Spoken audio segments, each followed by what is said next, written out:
So I've been seeing a lot of posts on social media lately about the BLM's advisory board recommending to euthanize over 40,000 wild horses.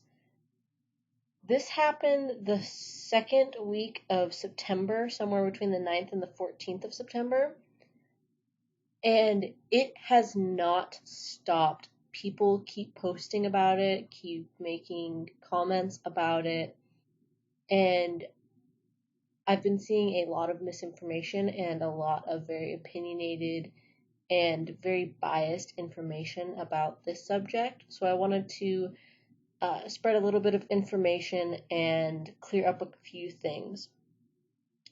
All of the articles and images that I use as far as like charts go will all be linked in the description below, as well as a few other things that you can check out if you want to do some extra research for yourself.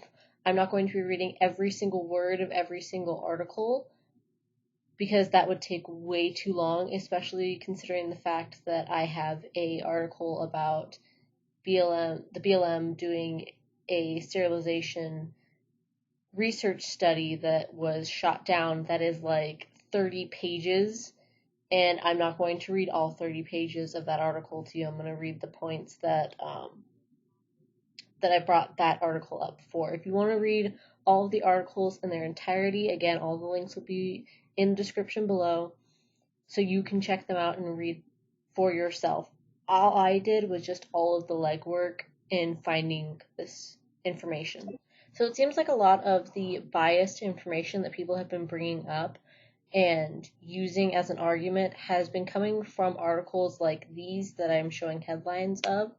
So one is from Fox News, which Fox is not the best news source. And they say wild horses should be killed or sold. Government board decides.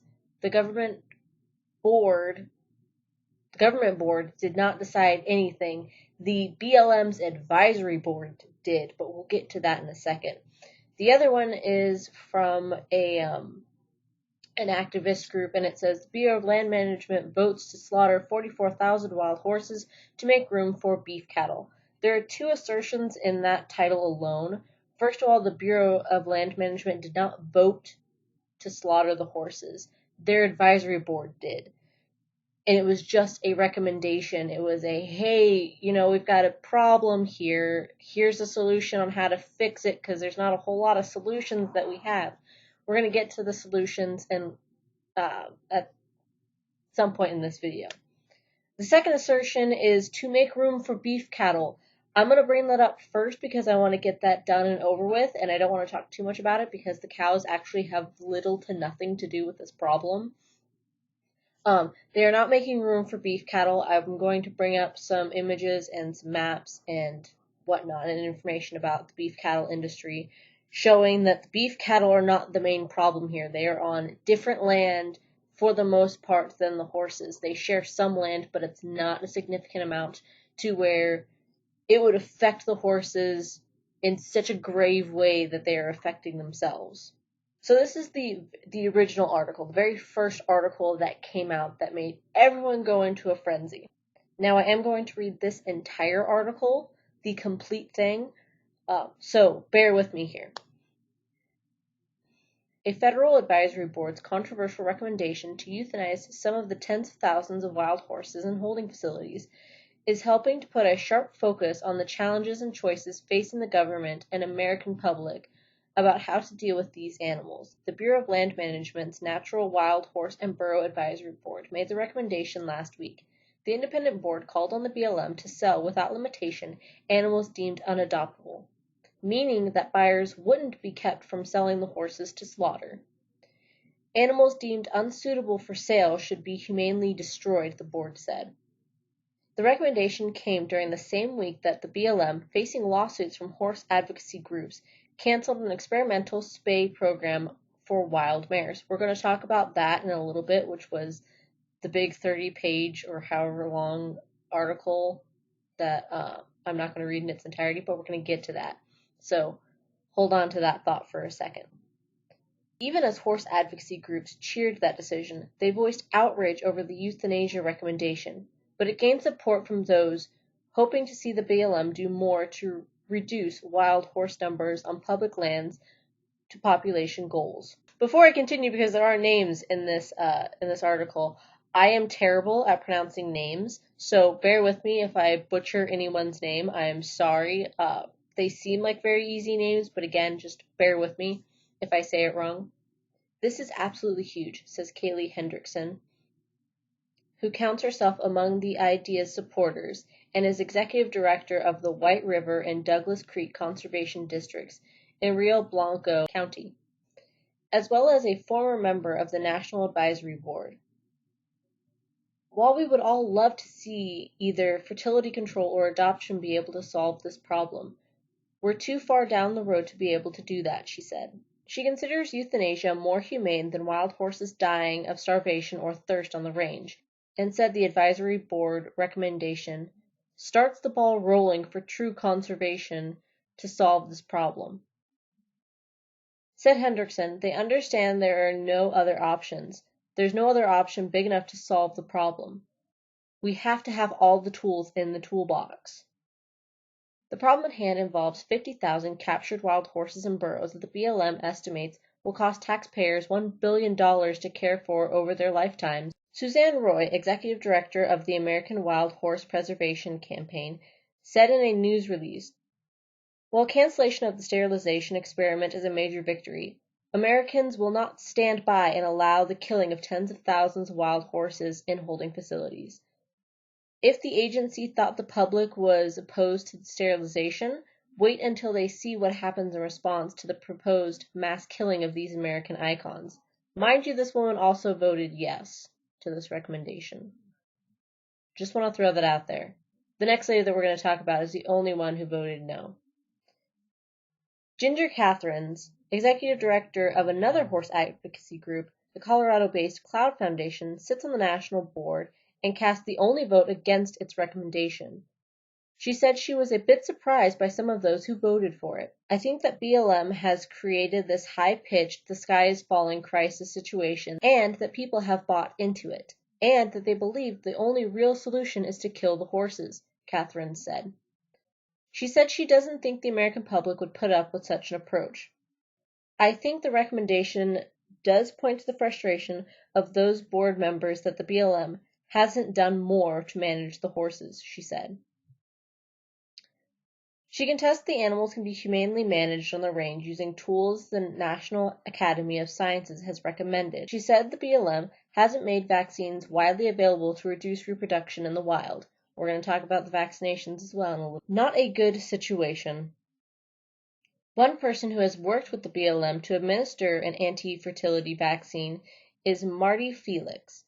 She shoots mares with darts containing the temporary acting PZP vaccine in the Little Book Cliffs near Grand Junction as a volunteer with the Friends of the Mustangs nonprofit group. Her views are less black and white about the euthanasia idea than is in the case of many horse advocates.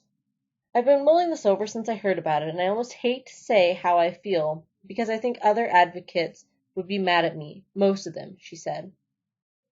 As we all know, this is not a good situation, and there are no easy solutions. The horses who are in holding have miserable lives. I feel like it's keeping them in prison until they die. While adoption efforts help, such as a recent one by the Friends of the Mustang group that involved training and then adopting out the animals, it's just a drop in the bucket, she said. Now, to piggyback onto that little sentence-long paragraph, horses, the Mustangs that have some prior training, even just halter breaking, those horses have a much higher chance of being adopted out than the horses who have never been touched before other than to be branded. She says she hates to see millions of dollars of taxpayer money spent on horses and holding facilities that could go to improvements on the range or increased use of PZP to reduce the need for roundups of excess wild horses. I would like to say, yeah, that might be a good idea, just euthanize them and start over, she said. But she says she fears that the BLM took such an approach the agency would view it as a precedent for future actions rather than a one-time thing. I completely understand that fear, because I was kind of thinking about that too when I first heard about this, that if the BLM does decide that yes, we're going to do this, it's not going to be like that thing that you did that you never want to talk about and you don't want to ever bring it up. You don't want anyone to talk about it either. And it's just like you stick it in a little black box and you hide it in like the deepest corner of your closet and never look at it again. Yeah, I don't think that they're going to do that. That's going to be their easy out button, is what a lot of people are afraid of. I'm afraid they'll just keep grinding them up and euthanizing them, she said. Hendrickson last week attended the advisory board meeting, which was in Nevada, and she said it followed a visit by the board to the Nevada herd management area with 3,300 horses on it, 7 times the BLM's maximum appropriate management level for that area. I'm going to put up a chart in a little bit about how many horses are on the BLM's land, which the original chart has just how many horses, how many burros total, and then what the AML level is. But I added some extra data to that chart. So we're going to see how many more horses are on the range than need to be, how many times greater the excess is, and, what state has the most overpopulation, which is actually kind of a surprising thing to me, but we're going to get to that later. They saw the damage that those horses are doing to the country, to the land, and the range itself, she said. One of the advisory board members voting for euthanasia was Ben Masters. He rose to fame when he and some friends took adopted wild Mustangs along on a 2,000-mile ride on the Continental Divide and shed light on the wild horse problem by creating the movie Unbranded. While he is an ardent advocate for adoption of wild horses, he said in a lengthy post on his Facebook page that the wild horse and burro program is broken beyond repair. Now, if you have not seen the movie Unbranded, I highly, highly recommend seeing it.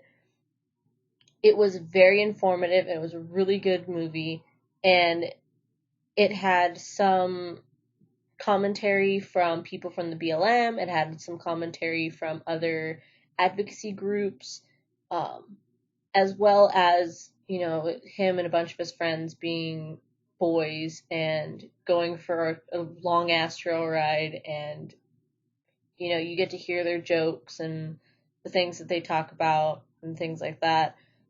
It's a very, very good movie. I really enjoyed watching it, and I kind of want to watch it again now that I'm remembering watching the movie. We're also going to look at his Facebook page post. I'm not going to read his entire post, but again, I will link that in the description, but we're going to read some of the key points. So back to the first article. We're almost done with this one. Not taken lightly. Masters, who has a wildlife biology degree, wrote that overgrazing is creating an ecological disaster on tens of millions of acres in the West, affecting numerous other animals. The decision to make the recommendation to the BLM was not taken lightly, he wrote. The volunteers on the advisory board aren't paid, and trust me that none of us want the terrible press that such a statement is bringing. I've received about 500 hate emails in 24 hours and about 50 emails of support from people that live in the areas impacted by horses. Asked for comment, the BLM said in a statement, the BLM is committed to having healthy horses on healthy rangelands. We will continue to care for and seek good homes for animals that have been removed from the range. It said there are more than 67,000 wild horses and burros on public lands. Masters wrote that despite the advisory board's recommendation, euthanasia isn't realistic in the short term, in part because it would require a change in the current law if the BLM chose to pursue it. For the BLM to actually go through with euthanasia or selling of wild horses, there would be a congressional vote with lots of lawsuits and extreme publicity, he wrote. He wrote that the publicity and outrage over the board's recommendation could finally make Congress realize what a disaster the current horse and burro program is and get some funding and attention to address the massive problem. If Congress actually makes euthanasia or sale an option, I will do everything in my power as a citizen and as an advisory board member to get all of those horses adopted before they are euthanized or sold. Hendrickson thinks that if the BLM starts selling horses, There will be a number of groups and individuals that are willing to purchase these horses and take care of them for the rest of their lives. She said that right now there's no incentive to do that because the BLM can't sell the horses for slaughter. Getting horses out of holding facilities would free up the BLM to remove more excess horses off of the range, Hendrickson said. But the success by advocacy groups in getting the BLM to back off its research into spaying restricts the agency's options of effective fertility control that would eliminate the need to sell and euthanize more horses, she said. Felix said she's glad the spay project was dropped. That was just inhumane. I've seen the videos, she said. Felix disliked the idea of permanent sterilization. She also said the surgically treated horses would be at risk of dying when they returned to the herd, and the herd dynamics would be affected because the mares never would come into heat. The BLM is hoping to soon use bait to trap wild horses in the sand wash basin outside Craig and treat mares with PZP. It would release some animals but remove up to 50 young horses and place them into training and adoption programs. There are more than 600 horses in the basin, where the BLM considers 362 horses to be the maximum appropriate limit. Hendrickson said the limited size of the planned removal shows the BLM is running out of places to send captured horses. Catherine thinks that thanks to fertility treatments the BLM has begun using at Sandwash, things will get to a point where removal will be so small in number and infrequent, or eventually unnecessary at all. I've actually been seeing a couple of new adoption sites popping up on their facility adoption page on their website. There's one in Vegas now, which there never was one there before. There's also a new one in Utah in Axtell. As far as the other ones, I've seen them pop up every now and again, but I've never seen ones that were completely brand new. So that was the end of the original article. Now we're going to move on to the article that Ben Masters wrote, or I should say his Facebook post that he made. So this is his Facebook post here. This is the first part that we're going to talk about. During the advisory board meeting, we took a field trip to the Antelope Valley HMA complex. The complex is east of Elko, Nevada, and is 1.3 million acres of high desert that gets about 5 inches of precipitation a year, mainly as snow. It is a very delicate ecosystem that can take decades, if ever, to recover if it is overgrazed. The appropriate management level of the Antelope Valley HMA, which is herd management area by the way, complex is 278 to 464 horses.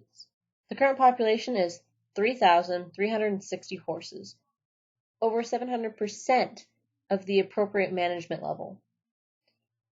On the way to the Antelope HMA complex, we saw about 100 horses drinking from a pond next to the road.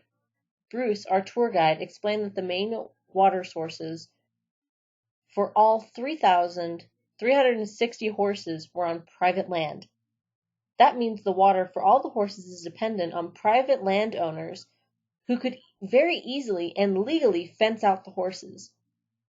In this particular case, the private landowner was a mining company that bought the ranch for the water rights for future mining activity. This shocked me. It seemed extremely risky to me to depend on the water generosity of public landowners or businesses that own the surface and water rights. We stopped about a mile from the major water source of the entire HMA complex, Dolly Varden Springs, to look at what plants were growing. Bear with me here. It was almost entirely the invasive cheatgrass, annual mustard, invasive Russian thistle, rabbit bush, and the invasive and toxic halogeton, I believe is how you say that. I could be wrong.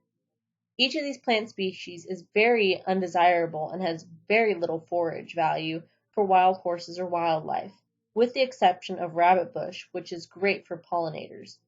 If such intense grazing pressure hadn't existed, there would be a more diverse mix of native grasses like ricegrass, needle and thread, blue stems, along with different sage species, bushes like four-winged saltbush, along with forbs and winter fat. After years of overgrazing, the area has been converted from its diverse native glory into a highly flammable, invasive species-infested vegetation community with very little forage value. Because of this, wildlife suffers, horses suffer, and we're passing along a less rich world to future generations and the wildlife that depends on it. It is worth noting that there has been no livestock grazing in this described area in 7 years, and the sample research plot shows that the steady decline in perennial vegetation, native vegetation, and a rise of annual invasives. Sorry, I was having a really hard time with that sentence and I just didn't want to read it anymore. This degradation is happening to millions of acres across the western United States right now. There are many species to blame. This can happen when there is overgrazing of elk, deer, cattle, sheep, or horses. However, hunting permits and predators control cervid populations, and grazing permits are revoked when there are too many livestock.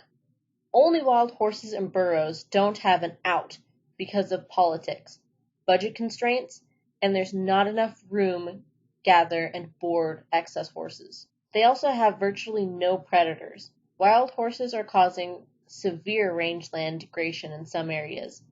This isn't an if, this is a fact. It is an emergency situation right now, and it will only get worse. Just yesterday at the advisory board meeting, we got word that hundreds of horses have to be gathered in an emergency because they're thirsting to death trying to drink from a spring that isn't supplying enough water. Once a land crosses a degradation threshold, it is nearly impossible to recover. Millions of acres have already crossed over that threshold, and if we don't make hard decisions, millions more acres will cross over the line in the years to come. It is difficult to blame a beautiful animal like the wild horses, but it is imperative that we acknowledge the fact that overpopulated large herbivores can and do cause rangeland damage to delicate ecosystems in the American West. I think it is important to state a goal for the BLM's Wild Horse and Burro Advisory Board. Here is my goal: to lower wild horse and burro populations to the appropriate management levels, to use humane fertility control methods applied by volunteers to slow the population growth of wild horses, to the point where if/when gathers are necessary, the amount gathered equals the adoption demand. After rangelands have improved and population growth has been successfully suppressed, AML should be studied and increased if available forage exists. The next part of this that I'm going to cover is his suggestions on how to go about meeting that goal. So this is all what he thinks needs to be done or should be done. But I just wanted to talk for a quick second about what he was saying about the rangeland. He stated that there hadn't been cattle on the rangeland in 7 years in that particular area, but it was still so poorly overgrazed and there was nothing for these horses to really eat that was a sustainable amount of food. That is absolutely huge. To get people to look away from horses against cattle ranchers and see that the horses are doing this to themselves, and any large herbivore can do this to themselves if they aren't controlled in their population. I think that that part of the article should be shared everywhere. Just share that with everybody. Just throw it out there because it's absolutely mind-boggling. The fact that people aren't understanding that it's not the cattle ranchers, it's not the BLM. The horses are doing this to themselves. The BLM should have been, making it easier to manage them and making better decisions. But at the same time, you also have to understand that anything that has to do with animals and advocate groups and politics and things like that makes the situation 10 times more difficult to address, because it's not like you're making a decision about your business. You're making a decision based off of a vote, based off of what the general public is okay with. And sometimes what has to be done is not something that the general public is okay with. So anyhow, going on to his suggestions. Number 1, achieve AML by gathering excess horses and put them into holding pens. It costs about $50,000 for each horse per lifetime that goes into the system. This option will require billions more dollars from Congress.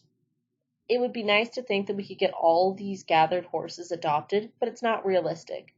I tried vigorously to get horses adopted through unbranded, but failed to make a successful dent in the short and long-term holding facilities. I don't believe Congress will increase the BLM's annual budget by hundreds of millions of dollars to allow this to happen, and to be honest, I don't think sending all those horses to sit in a pen or pasture with no wild tendencies until they die is a very humane thing to do. Number 2. Achieve AML by selling excess wild horses and burros to the public. Thousands of horses would be purchased by individuals, some by me, but many would find their way onto trucks to Canada or Mexico to be slaughtered and used for food.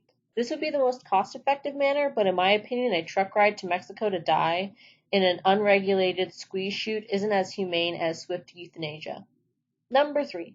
Achieve AML by euthanizing older, unadoptable horses in holding pens to allow space for excess horses on the range to be gathered and offered for adoption. In my opinion, this is more humane than selling the horses that could wind up going to slaughter. Once the AML is achieved, fertility control methods should be implemented to slow the population growth, so that the BLM doesn't have to euthanize again. Number 4. Use sterilization and additional public lands to achieve AML.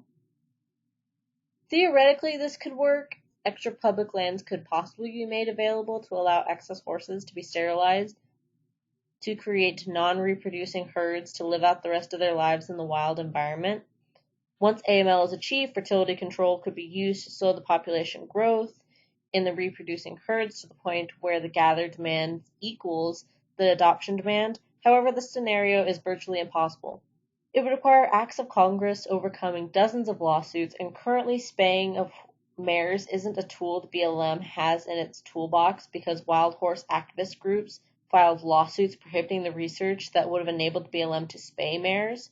FYI, gelding studs does nothing to little population growth because one stud can cover dozens of mares. Sterilization has to be done to mares to be effective as a population suppression. I would prefer to use this option, but I don't think there's a snowflake's chance in hell for it to happen. As far as taking the horses off and putting them onto additional lands, there is a stipulation in the Wild and Free Roaming Horse and Burro Act of 1971, which I'm going to bring up in a little bit, actually right after this article, which we're actually on the last point for this article, so we're going to get to that in just a moment. But it states that you are not allowed to take the wild horses from one area and just move them to another area. However, it doesn't state that you can't do that if it's like a penned off area to where it's like we're keeping them here and they're just in holding. It states that you're allowed to do that. So technically that would be okay. But then again, it's government, and government's annoying. So, I mean, we would still have to go through Congress to approve. And number 5, do nothing. Allow wild horses to continue to overpopulate to the point where they eat all available forage and begin to starve to death.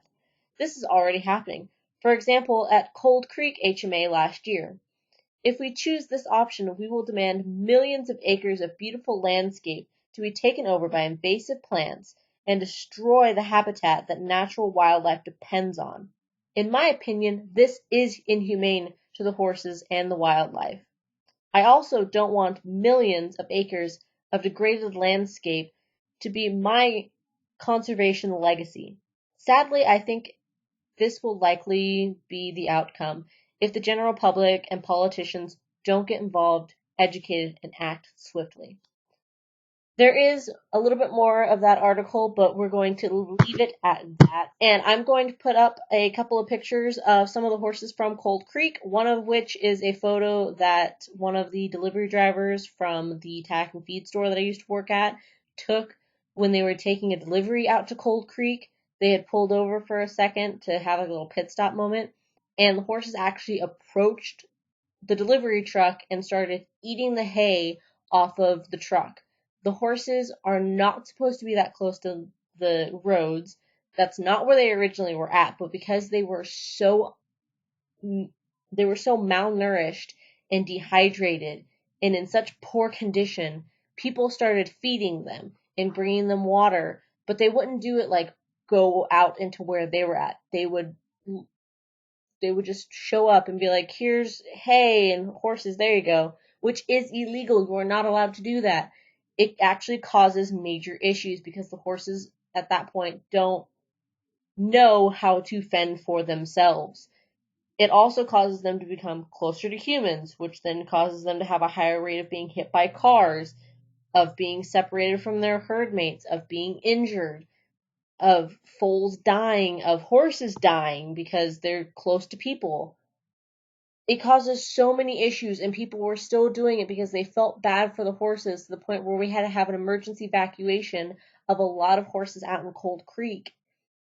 And people were throwing fits about it. They were so upset that the BLM was rounding up horses in Cold Creek when all you had to do was go out there and look at these horses. They were starving to death. They were dying.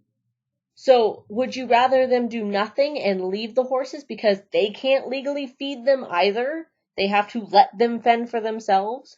Or would you rather them be rounded up, fed, and possibly released? That was a possibility I heard mentioned once or twice, but for the most part, the horses were rounded up and were attempted to adopt out. Okay, so now we're going to talk about the Act of 1971. So the first little paragraph of the Wild and Free-Roaming Horse and Burro Act of 1971 states, Congress finds and declares that wild, free-roaming horses and burros are living symbols of the historic and pioneer spirit of the West, that they will contribute to the diversity of landforms within the nation and enrich the lives of the American people, and that these horses and burros are fast disappearing from the American scene, as of 1971. It is the policy of Congress that wild, free-roaming horses and burros shall be protected from capture, branding, harassment, or death, and to accomplish this they are to be considered in the areas where previously found as an integral part of the natural system of the public lands. I cannot talk anymore. I've read too much. So I wanted to point out, it gives a couple of different, vocabulary words where, secretary means this guy, basically the guy who's in charge of the BLM Wild Horse and Burro Act, program. Basically, that's the secretary. It tells you what a herd is, but I'm assuming, we're all kind of horse people around here, so we should know what a herd is, I'm hoping. But I wanted to bring up what they believed a range is classified as. So it says C, point C. Range, meaning the amount of land necessary to sustain an existing herd or herds of wild, free-roaming horses and burros, which does not exceed their known territorial limits, and which is devoted primarily, but not necessarily exclusively, to their welfare in keeping with the multiple-use management concepts of the public lands. So, what does this mean? It means the range area is where the horses had existed as of 1971. It means that they are protected, but they're not necessarily the only people who get to use the land, and that they have to basically exist with everybody else. There's not a whole lot I want to point out about the act. It's only like a 3-page act if you want to read the whole thing for yourself. It takes like a few minutes if you're not reading out loud to people.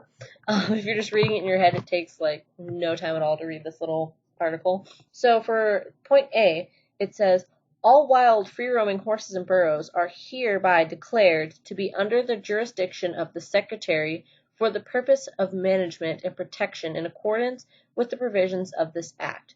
The Secretary is authorized and directed to protect and manage wild, free-roaming horses and burros as components of the public lands, and he may designate and maintain specific ranges on public land as sanctuaries for their protection and preservation, where the Secretary, after consultation with the Wildlife Agency of the state wherein any such range is proposed, and with the advisory board established in section 1337, I don't know if it's supposed to be 1337 or 1337, but anyhow, of this act, deemed such actions desirable. When you have a sentence that's like a paragraph long, it's really hard to continue reading it, so I'm sorry about the pauses in between. I can read, it's just I can't breathe. The Secretary shall manage wild, free-roaming horses and burros in a manner that is designed to achieve and maintain a thriving natural ecological balance on the public lands. Something that's not happening right now, basically. He shall consider the recommendations of qualified scientists in the field of biology and ecology, some of whom shall be independent of both federal and state agencies, and may include members of the advisory board established in section, I'm going to say 1337 of this act. All management activities shall be at the minimal feasible level and shall be carried out in consultation with the wildlife agency of the state, wherein such lands are located in order to protect the natural ecological balance of all wildlife species which inhabit such lands, particularly endangered wildlife species. Any adjustments in forage allocations on any such lands shall take into consideration the need for other wildlife species which inhabit such land. So in the inventory part of the act, it states what the secretary should and shouldn't do. And the first point is the secretary shall order old, sick, or lame animals to be destroyed in the most humane manner possible. This happens a lot if horses are brought into holding facilities during a roundup and they are very, very old to the point where they're going to die soon anyhow. If they're sick or if they are too far gone to be helped, they can be humanely euthanized. That's not against the law. It's something that's allowed because it's helping the horses. So, point B, the secretary shall cause such numbers of additional excess wild, free-roaming horses and burros to be humanely captured and removed from private maintenance and care of which he determines an adoption demand exists by qualified individuals, and for which he determines he can assure humane treatment and care, including proper transportation, feeding, and handling. Provided that not more than 4 animals may be adopted per year by any individual, unless the secretary deems in writing that such individual is capable of humanely caring for more than 4 animals, including the transportation of such animals by the adopting party. So basically, that's saying that any, Joe Schmo can only adopt 4 horses at a time, or per year, per year. But the secretary can say, hey, you're a Mustang, sanctuary or rescue facility or something like that, and you want to take 10 horses off our hands? Okay, I think you guys can handle it. I'll send some guys out to make sure that everything's, up to par, and we'll get you those 10 horses or whatever the amount is. So that is another thing that he's allowed to do. Point C says the secretary shall cause additional excess wild, free-roaming horses and burros for which an adoption demand by qualified individuals does not exist to be destroyed in the most humane and cost-effective manner possible. Now, this particular point of the act has actually been under a little bit of debate in previous years, and which is why it's technically allowed. We're technically allowed to send these horses to slaughter, but Congress has to say yes. We're gonna allow that to happen, and we're gonna give you the green light, basically, because there is an extra stipulation on this that isn't in the document itself. It's just an extra little footnote, I guess you could call it. So I also wanted to point out something about title transfers and how adopting a BLM Mustang works. I talked a little bit about this in an All About Mustangs and the BLM video a year or 2 ago. But so it states that titles for transfer to limited number of excess animals adopted for a requisite period.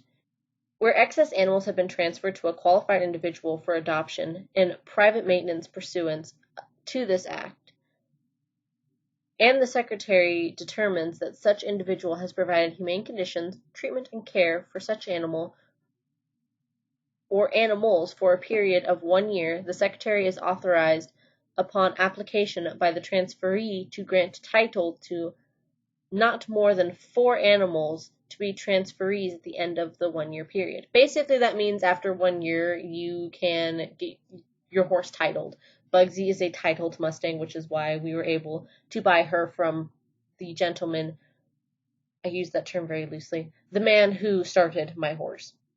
So then in the second point, it states loss of status as wild free-roaming horses and burros, exclusion from coverage. Wild free-roaming horses and burros, or their remains, shall lose their status as wild free-roaming horses or burros, and shall no longer be considered as falling within the purviews of this Act.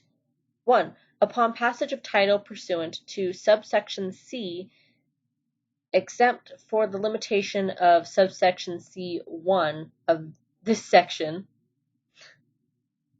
Basically, the horse isn't protected by the Act if the horse is titled.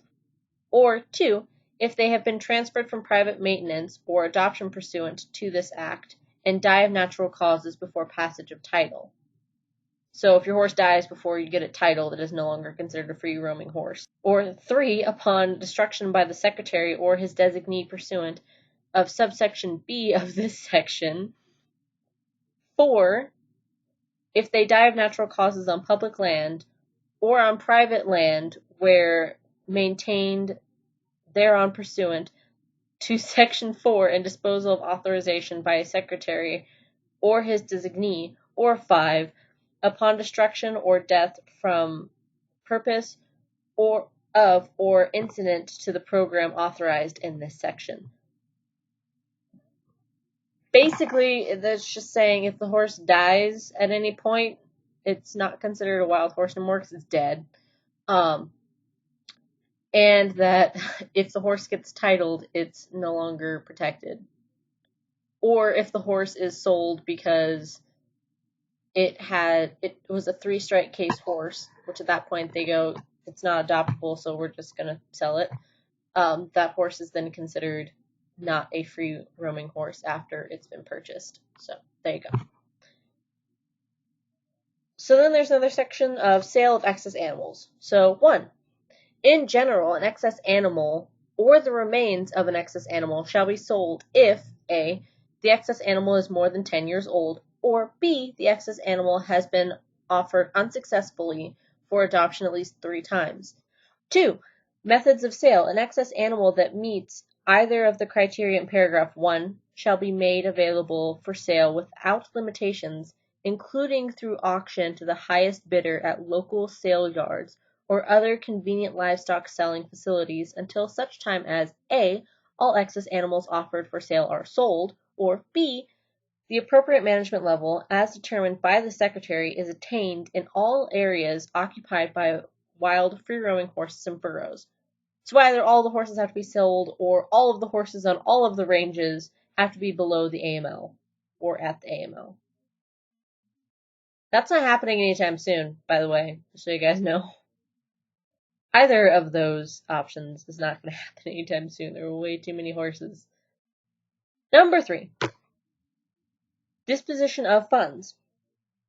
Funds generated from the sale of excess animals under the subsections shall be A, credited as an offsetting collection of the management of lands and resource appropriation of the Bureau of Land Management, and B, used for costs related to the adoption of wild free-roaming horses and burros, including the costs of marketing such adoptions. Number 4. Effective sale. All excess animals sold under the provisions shall not be considered to be wild free-roaming horses or burros for purposes of this Act. So that is all that I wanted to point out about the Act, just some clarification things, because some people were a little bit confused about how adopting the Mustangs worked, how selling them worked, things like that. Okay, so now we're going to move on to the cattle real quick. Like I said, I don't want to spend a whole lot of time on the cattle, but I wanted to bring up the grazing information real quick, and I'm going to try and read this as quickly as I possibly can. So, the Bureau of Land Management, which administers about 245 million acres of public land, manages livestock grazing on 155 million acres of this land, as guided by federal law. The terms and conditions of grazing on BLM lands, such as stipulations on forage use and seasons of use, are set forth in the permits and lease issued by the Bureau to Public Land Ranchers. The BLM administers nearly 18,000 permits and leases held by ranchers who graze their livestock, mostly cattle and sheep, at least part of the year on more than 21,000 allotments under BLM management. Permits and leases generally cover a 10-year period and are renewable if the BLM determines that the terms and conditions of the expiring permits or lease are being met. The amount of grazing that takes place each year on BLM-managed lands can be affected by such factors as drought, wildfire, and market conditions. In managing livestock grazing on public rangelands, the BLM's overall objective is to ensure the long-term health and productivity of these lands and to create multiple environment benefits that result from healthy watershed. The Bureau administers public land ranching in accordance with the Taylor Grazing Act of 1934 and more recent laws, and in doing so provides livestock-based economic opportunities in rural communities while contributing to the West and America's social fabric and identity. Together, public lands and the adjacent private ranches maintain open spaces in the fast-growing West, provide habitat for wildlife over a myriad of recreational opportunities for public land users, and help preserve the character of the rural West. The current management of the public land grazings. Today, the BLM manages livestock grazing in a manner aimed at achieving and maintaining public land health. To achieve desired conditions, the agency uses rangeland health standards and guidelines which the BLM developed in the 1990s with input from citizen-based resource advisory councils across the West. Standards describe specific conditions needed for public land health, such as the presence of stream bank vegetation and adequate canopy and ground cover. Guidelines are the management techniques designed to achieve or maintain healthy public lands as defined by the standards. These techniques include such methods as seed dissemination and periodic test or deferment from grazing in specific allotments during critical growth periods. Two more things, guys, and then we're done with the BLM's information about grazing. So, the federal grazing fee. The federal grazing fee, which applies to federal lands in 16 western states on public lands managed by the BLM and the U.S. Forest Services, is adjusted annually and is calculated by using a formula originally set by Congress in the Public Rangeland Improvement Act of 1978 under the formula as modified and extended by a principal executive order issued in 1986. The grazing fee cannot fall below $1.35 per animal unit month, AUM. Also, any fee increase or decrease cannot exceed 25% of the previous year level. An AUM is the amount of forage needed to sustain a cow and her calf, 1 horse, or 5 sheep or goats for a month. The grazing fee in 2016 is $2.11 per AUM, as compared to the 2015 fee of $1.69. The federal grazing fee is computed by using a 1966 base value of $1.23 per AUM of livestock grazing on public lands in the western states. This figure is then adjusted each year according to 3 factors: current private grazing land increase rates, beef cattle prices, and the cost of livestock production. In effect, the fee rises, falls, or stays at the same level based on market conditions, with livestock operators paying more when the conditions are better and less when the conditions have declined. Thus, the grazing fee is not a cost recovery fee, but a market-driven fee. The number of livestock on BLM-managed lands. The Bureau does not make an annual national count of the livestock that grazes on BLM-managed lands because the actual number of livestock grazing on public lands on any single day varies throughout the year, and livestock are often moved from one grazing allotment to another. So an aggregated head count would provide very little information on overall livestock use.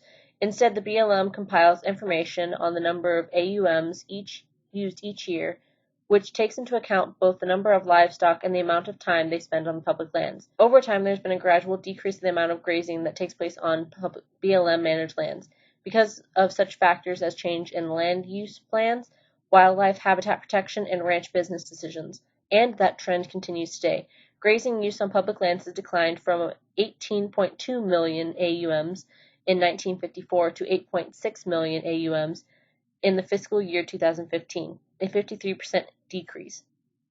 In most years, the actual use of forage is less than the amount authorized because forage amounts and demands depend on several factors such as drought, wildfire, and market conditions, as noted earlier regarding annual public land management grazing levels. I know I stumbled over quite a few of those sentences, but forgive me, I'm trying to read that as quickly as I possibly could, and my brain doesn't always like to follow along. So I put up quite a few different maps on the screen, and the first map is the one with all the blue dots on it. So one dot is signifies 10,000 cows. Notice where a lot of the blue dots are. There's quite a bit of blue dots in California, there's quite a bit in Idaho, and there's a lot in the very central part of America, such as Texas, Oklahoma, Nebraska, Kansas, South Dakota. But yeah, so those states, they don't have a large population of horses, if any at all. So when people say that cows are taking away rangelands from horses, they're in different states. They're not even on the same plot of land. So then the next one is the green one, which is beef cow per square mile, and still we're seeing a high congestion in places like Texas, Oklahoma, Nebraska, South Dakota, Iowa, Missouri. Not a whole lot in states like Nevada, Utah, California, and it's not even existent really in Arizona, which is where quite a few of these horses are. Now, the next picture is total beef cattle, so not just female cows, but also male cows. Male cattle. So again, you can see there's not a whole lot in Nevada, not a whole lot in Arizona. There's more in Idaho and Utah and New Mexico, and quite a bit more in Oregon and California. But then we look at the congestion of HMAs and herd areas as the wild horses are inhabiting. There's a whole crap ton in Nevada, and then you got a little bit in California, a little bit in Idaho, a little bit in Montana. Montana actually has like the smallest. Actually, technically New Mexico does, but New Mexico and Montana are the two smallest population that the horses have. So the cows are more towards the central part of the states, and that's kind of why I wanted to bring up these maps, because I wanted to give a visual of where the cows are instead of just telling people this is where they're at. I wanted to show you guys, based on a census, this is where they're at. And this isn't even including cows that are on, like, this isn't just cows that are used on BLM land. It's all cows. So, no, I'm sorry, cows are not taking away ranching land from horses. One last thing I want to point out. Before we go, just one more type of measure. This is the top 10 states that have the most amount of cows. Texas being number 1. California is number 4, which is quite high, but then again, California isn't the highest in horse population. It's actually number 4 as far as the top 10 horse states is concerned as well. Colorado's also on here at number 10, but again, Colorado doesn't have that many horses either. This is the original map that the BLM gives you, the chart the BLM gives you when you go on to their horse population information page. And I decided to update it a little bit, or not update it, but just add a little bit of extra information.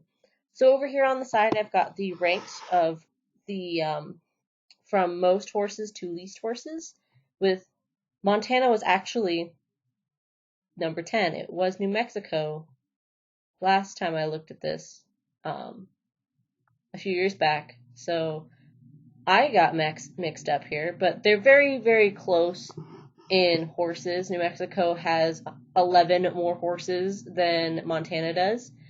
But the thing that I wanted to point out is, so I have the percent on the side there just to match the cow chart. But the thing that I wanted to really point out is the excess column. The only state that is not in an over excess amount of horses is Idaho. They are 149 horses short of their AML, which is amazing. That's what we want. We want to be short of the AML, or just at the AML. We don't want to be over it, which a lot of these states are really, really, really over it. The next column over is the excess X's. So how many times the AML are we at? I was really surprised. I thought that Nevada was going to have the highest excess here, but they're only at 1.7. California is the highest, with Arizona being a close second. California is at 2.78 times the AML limit. That is huge. The lowest, besides Idaho, because Idaho is under, so they're fine, is actually, and then the lowest is Montana, which kind of makes sense. They don't have a whole lot of horses anyhow, and then they're also the state that does a lot of the fertility control. So, because their horses are in small areas, and they're easy to approach, because they're not as fearful as horses in, like, Nevada. But anyhow, so I just wanted to throw those figures out there for you guys, and you can read them over in your leisure. So while we are on the horse numbers, I want to bring up how the BLM estimates their horses. And this is the on-range population estimate as of March 1st, 2016. So the number has increased a little bit because horses have been born. And when I say a little bit, I mean by at least several thousand horses, because when you have 67,000 horses breeding, you get a lot of babies, lots and lots of babies. So, as required under the Wild Free Roaming Horse and Burro Act of 1971, the BLM conducts an annual population inventory to estimate the number of wild horses and burros roaming BLM managed lands in the West. To promote healthy conditions on the range, the BLM determines what is called the Appropriate Management Level, AML, which is the number of wild horses and burros that can thrive in balance with other public land resources and uses. Wild horse and burros that exceed AML, which is 26,715, by the way, are to be removed from the range in accordance with the 1971 law as amended. The current estimation on range wild horse and burro population as of March 1st, 2016 is 67,027 horses, a 15% increase over the 2015 estimate of 58,150. This means that the current west-wide on-range population exceeds AML by more than 40,000 horses. This year's 15% increase compared to an 18% increase from 2014 to 2015, as noted in the table further below, which is the table that I just showed you. The population of off-range, unadopted or sold wild horses and burros maintained in holding facilities is more than 45,000 horses as of August 2016. Now, going back to the image that I created for you guys, I want to point something out real quick. So if we've got like somewhere between 44,000 and 50,000 horses in holding facilities, the excess is 40,312 based off of the estimate of 67,027 horses. That is, if we got rid of every single horse in the holding facilities that's there right now, whether being sold, adopted, whatever, we would instantly refill it. Almost to the exact same amount that it's at right now. That's huge. We have so many horses. So many. It's absolutely fucking ridiculous how many horses there are. Now, I did want to go over a myth or two with you guys. So, this is on their Myths and Facts site, and this is myth number 4. Since 1971, the BLM has illegally or improperly taken away more than 20 million acres set aside for wild horses and burros, from 53.8 million acres to 31.6 million acres.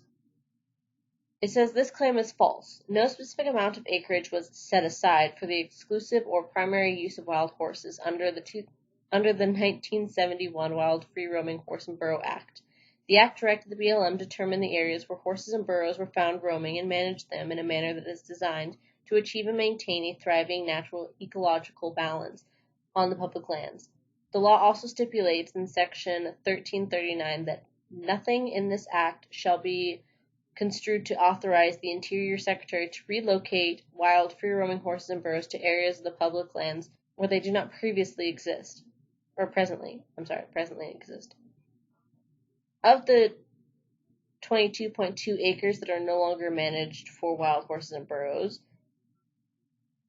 and then it gives you a bunch of things that it lists. And if you guys want to sit there and read that, go for it. It's actually kind of boring, so I'm not going to read it.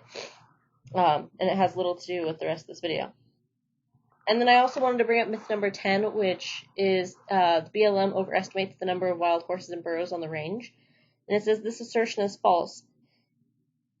In its June 2013 report, Using Science to Improve the BLM Wild Horse and Burro Program, A Way Forward, the National Academy of Science concluded that the BLM's direct count aerial survey method has resulted in population undercounts of 20% or 30% because it does not account for undetected animals.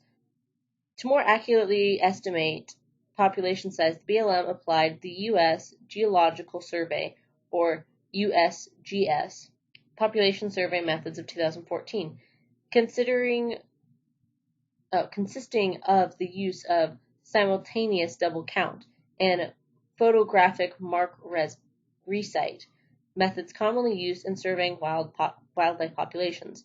The BLM will continue to survey 1/3 of all 177 herd management areas annually on a rolling basis using the USGS method as recommended by NAS.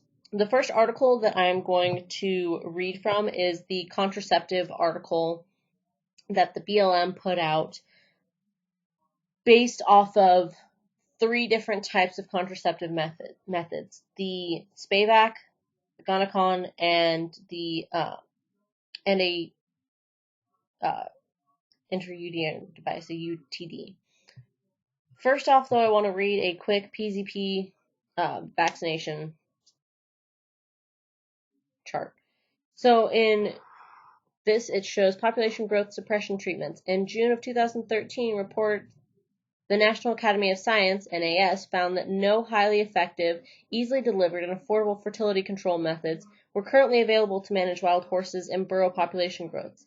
The NAS also urged the BLM to use better research tools. The currently available fertility control vaccine, also known as porcine vosa pellucida, or PZP, I don't know if I said that right, but we're going to move on, is limited to the duration of its effectiveness.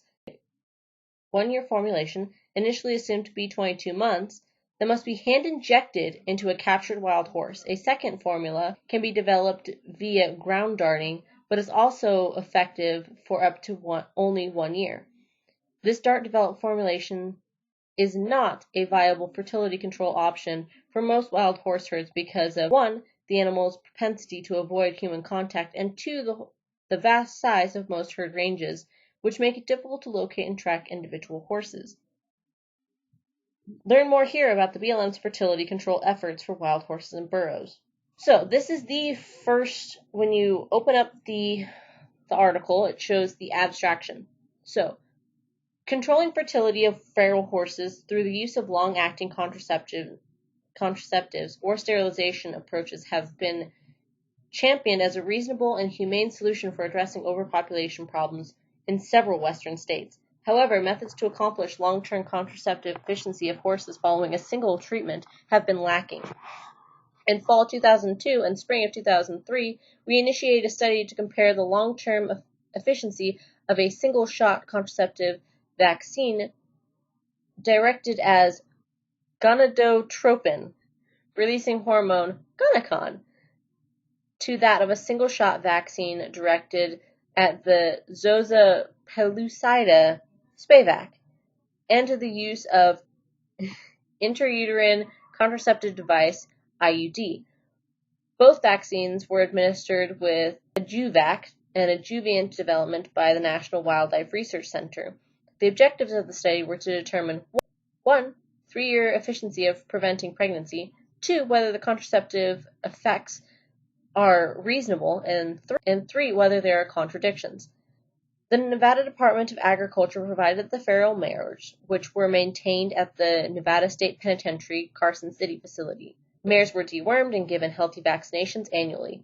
8 untreated control mares were compared to 12 mares treated with Spayvac, 16 mares treated with Gonacon, and 15 mares treated with the copper-contained IUD. Only 25%, or 2 of the 8, of the controlled mares were not pregnant or infertile in the first year. All mares in the Spayvac group were infertile, and 94%, 15 out of 16, were infertile in the Gonacon group during the first breeding session. In year 2, 80%, or 10 of 12, of the Spayvac-treated mares, and 60%, or 9 of 15, of the Gonacon-treated mares were infertile. In year 3, 80% of the Spayvac mares and 53%, 8 out of 15, of the Gonacon-treated mares were infertile.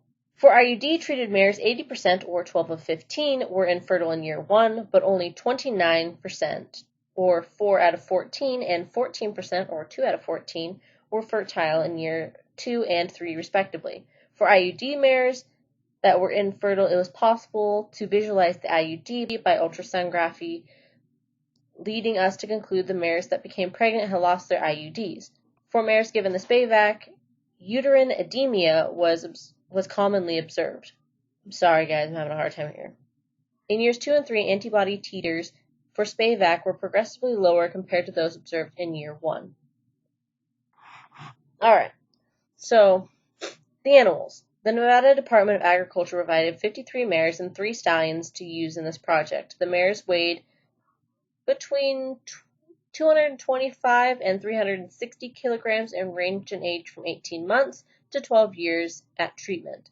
The horses were previously gathered from state lands and brought to the Nevada State Penitentiary Carson City facility, where the study was conducted. All horses were given annual health vaccinations and dewormed routinely. To handle feral mares for jugular blood sampling and vaccinations, they were run into a hydraulic chute and haltered. Contraceptive vaccines were given intramuscularly in the left lateral neck. For pregnancy evaluations by ultrasound or population or IUD placement, the mares were chemically restrained.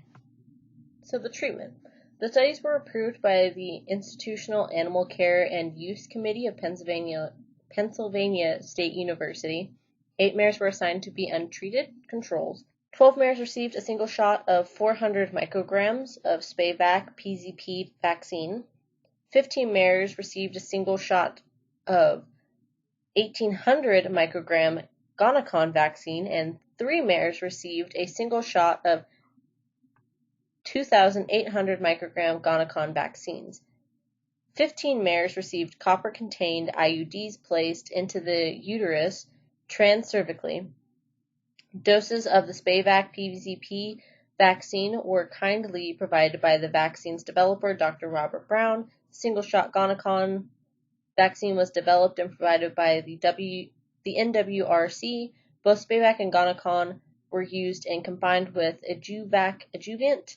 The human copper 380T intrauterine device were purchased from Family Planning Sales Ltd., Littlemore, Oxford, UK. Mares were penned with a fertile stallion for a breeding trial lasting from June to September of each year. If mares failed to breed or became pregnant during the breeding season, they were considered infertile. Observations. The Nevada mares were routinely observed for breeding activities by staff and prisoner caretakers that were checked once or twice annually by ultrasonography for pregnancy, IUD retention, and uterine inflammation. Blood samplings were assayed for estradiol, progesterone, and antibody titers to the contraceptive vaccines at the NWRC. Contradictions evaluated including general health and body condition and uterine edema, which may be associated with hormonal changes or presences of IUDs. 1 mare receiving the Gonacon vaccine died after the first breeding session of causes not related to the treatment. Okay, so that was the overview of the experiment in and of itself. I am not going to read the descriptions about the vaccines themselves and the in-depth analysis,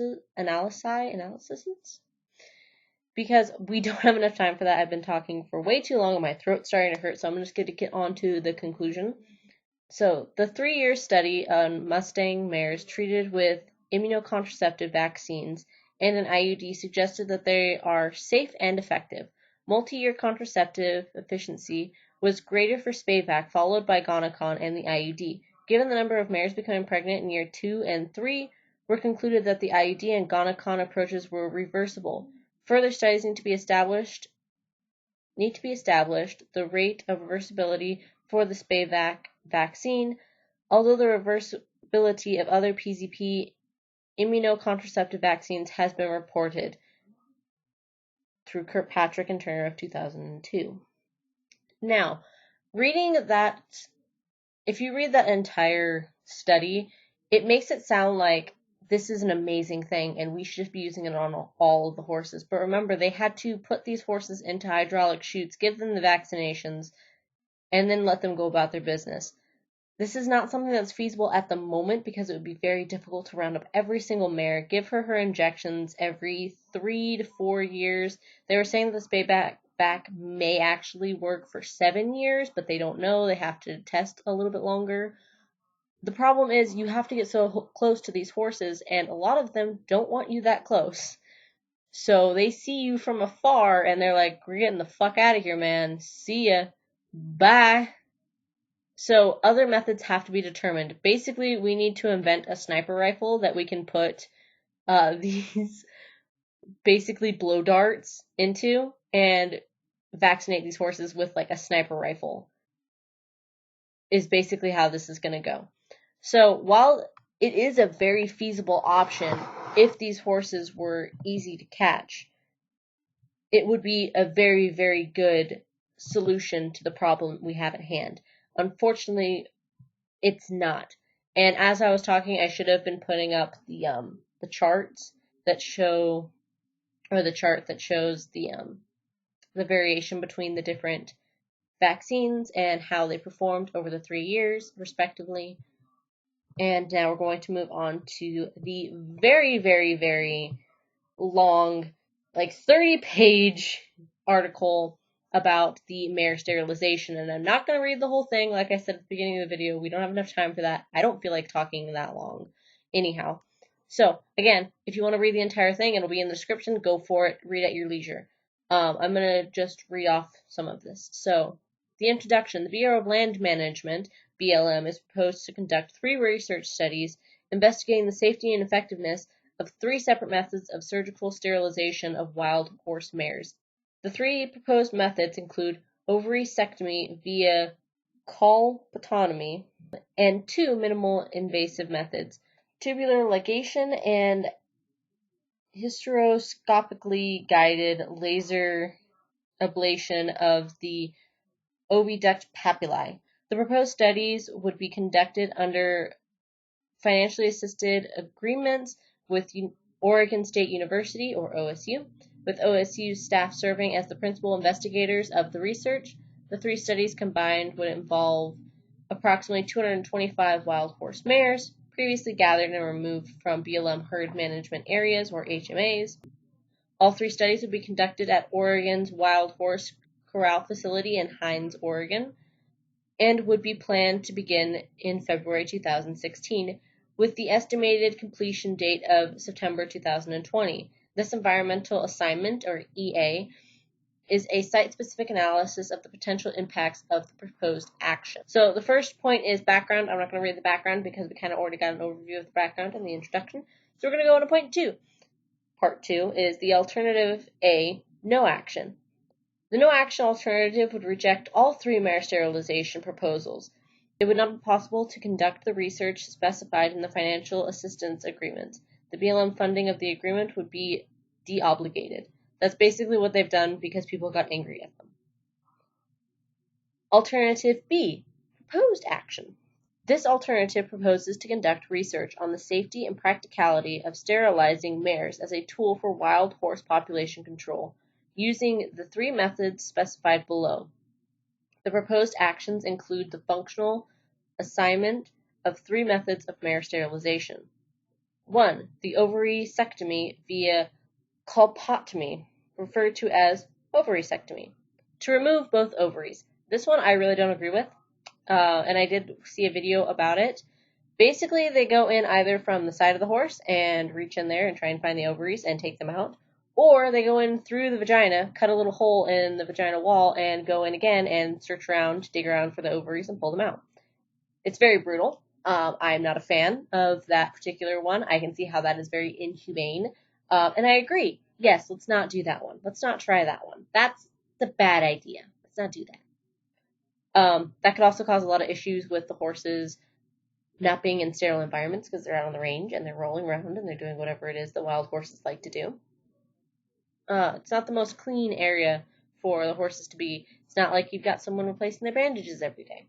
So, number 2 is the minimal invasive tubular ligations, further referenced as tubular ligation, to cauterize and then cut the ovary duct. Cauterizing is basically like a heat torch, essentially. That one seems to be okay. It's just, you're just like cutting it off, and yeah, it's like a gamma knife treatment. You just kind of go, okay, here's a little laser. All right, we're done. The thing is cut. Sweet, we're out of here. And it's like tying a girl's tubes, sort of, but more permanent. 3. Minimal invasive hysteroscopically guided ovary duct papillae laser ablation, further referenced as hysteroscopically guided laser ablation, to use a laser to scar and seal the opening of each oviduct. Basically, again, you're just tying her tubes. The second 2 are a lot less severe than the first one, and I don't see a whole lot of reason to be upset about this. The only problem that a lot of people were having with this test is they were going to be testing mares who were pregnant and at different stages of pregnancy. I can see how that would be a not okay thing and how people got mad at that. And people who are like, it's in the name of science. Like, I get it's science, but it's also kind of mean, and there's a possibility that that baby horse is going to be fucked. So a lot of people were getting very upset about that.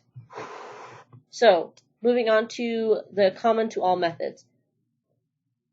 All procedures would take place at Oregon's Wild Horse Corral facility in Hines, Oregon. The treated mares involved in the study would not be released back into the HMA. Following the completion of the studies, the mares would be placed in BLM's adoption program. Each mare in the study would be identified by her individual freeze brand and a neck tag with the last 4 numbers of the freeze mark. I call it a brand, they call it a mark, whatever. Each wild horse removed from the range due to overpopulation receives an individual freeze mark in order for the BLM to identify and track him or her throughout his or her life. Some horses selected to be returned to the range may also be marked for monitoring purposes. In coordination with BLM, a team of experienced veterinarians has been assembled by OSU to conduct and support the objectives of the study. 3 veterinarians licensed in the state of Oregon would conduct the procedures. This team has extensive experience in equine reproductive, equine urogenital surgery, veterinary endoscopy, and multiple invasive surgeries. A sample of wild horse mares in the BLM holding facility would be selected by BLM personnel. These mares would have been held at Oregon's Wild Horse Corral facilities, separate from stallions, for at least 1 month prior to the procedures. Horses chosen for the procedures would be adult females and immature females estimated to be older than 8 months and weighing 250 kilograms or 551 pounds or more. A mare would only take part in one of the 3 studies. Low-stress handling techniques as described in the BLM's Comprehensive Animal Welfare Program, Appendix C, would be utilized to assure that the horses stay as calm as possible while in captivity and while being handled for the procedures. In addition to the BLM's IM 2015-151, animal handling would follow the OSU's Institutional Animal Care and Use Committee's Animal Care and Use Protocol. Veterinarians would determine each mare's health status as being adequate prior to surgery. Each mare would be held in a padded hydraulic chute during the procedure. Mares would undergo palpations per rectum and ultrasound for pregnancy, with an estimate of stage pregnancy made by the surgeons on those mares that are pregnant. Prior to each surgery, the veterinarians would tie up the tail and wrap it to the side. The study would include a control group of 25 open mares, meaning they are not being messed with. These mares would be exposed to fertile stallions in order to qualify the contraceptive rate of wild horse mares in a control facility, or in a corral facility, At least 12 mares in the tubular ligation and at least 25 mares in the hysteroscopically guided laser ablation study would be exposed to fertile stallions for 3 to 5 months to qualify contraceptive rates in those groups. Comparison of contraceptive rates between groups would allow assessment of success of each procedure. Following the completion of all 3 studies, the BLM would release preliminary results to the public. The financial assistance agreement with OSU State would be the result of accomplishments of activities funded by the BLM, should be made available to the public. OSU is expecting to make the results and accomplishments of their activities available to the research community and to the public at large. As a means of sharing knowledge, BLM encourages awareness to arrange the publication of BLM-supported original research. Okay, so yes, they were going to be using horses that were fertile at the time, some of them. Some of them were, not fertile, but pregnant at the time. Some of which were not pregnant. There were going to be quite a few different horses at different stages of the gestation period. Okay. So, with that in mind, taking everything that I've talked about in the last however long I've been recording this video, so far we've found out cows aren't an issue. There's way too many horses. There's about, in total, somewhere between 80 and 90,000 wild horses that are over what we're supposed to be at. That includes horses in and out of the holding facilities.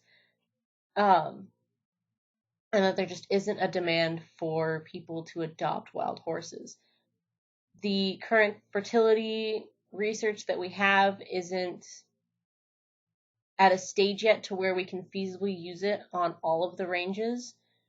On small ranges like what we have in Montana and New Mexico, it works really, really well because they're small areas with not a whole lot of horse activity. So it would work well for them, but when you have a big open area like what you have in the middle of Nevada, where there's absolutely nothing out there, it's very difficult, which is where you're running into a problem. The sterilization methods that they wanted to test out have been shot down, so we'll never know how well those worked unless the BLM proposes to do it again and just modifies what their experiment was going to be. Possibly there's a chance that they might be able to do that, but at the current moment there isn't a whole lot of population control. My stance on the euthanasia of the horses is I agree that it's sad and that I don't want it to happen. However, do I understand that it is a necessary evil at this point? Yes. I'm on the same page as people like Ben Masters and, what's that other lady's name? The Catherine's lady. I can't think of her first name. Where it's sad, and I don't want to say that I'm on board, but unfortunately, the situation has become so dire and so beyond fixing that it's almost like we have to start over and, just wipe the slate clean and try again kind of a thing. I just don't want to see the BLM thinking that this is their easy out button and just keep pressing that easy button. I also wanted to point one more thing out before I close this video down. If you are one of the people who simply goes on to posts on Facebook or Instagram or Twitter or whatever social media you use and you've been seeing coverage of this issue, and all you do is say, oh, don't kill the horses because they're beautiful and they deserve to live too, but then do nothing to help them and do nothing to make it to where we don't have to euthanize all of these horses or do these really gruesome experiments, then you have, if that's all you're doing, you have no room to speak about not killing these horses. I own a Mustang. I have for 15 years, and I love her to death. And if I could, I would be adopting so many horses out. What I want to be able to do someday when I get financially stable enough to do so, and possibly have my own property, which would be the ideal, is I want to adopt these wild Mustangs, train them up for people, and then adopt or sell them to other people who would have wanted a Mustang, but couldn't because they don't have the training experience to do so. That is what I want to do. And even if that means I have to partner up with the BLM and train the horses for them so that they can adopt the horses, so be it. To me, it doesn't matter if I'm the one adopting them and then reselling them, or if I'm the one training them and making it so that they can get adopted out. Either way, the outcome is still the same. I want to be able to help these horses get out of holding facilities. Currently, though, I am not in a position to where I can, and it's very unfortunate, but I understand that the issue that we have right now is dire. And if we have to sacrifice some of the horses so that all of the horses don't end up suffering, I'm not okay with it, but I'm not opposed to it either. If that makes any sense at all. I know that didn't really make a whole lot of sense. But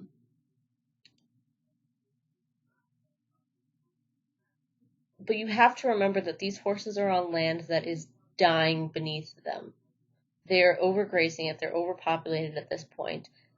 And if we don't intervene, if we don't take control of the situation that's going on right now, instead of those horses having a swift euthanasia or even going to slaughter, they're going to take weeks and months to starve and die of thirst on the rangeland.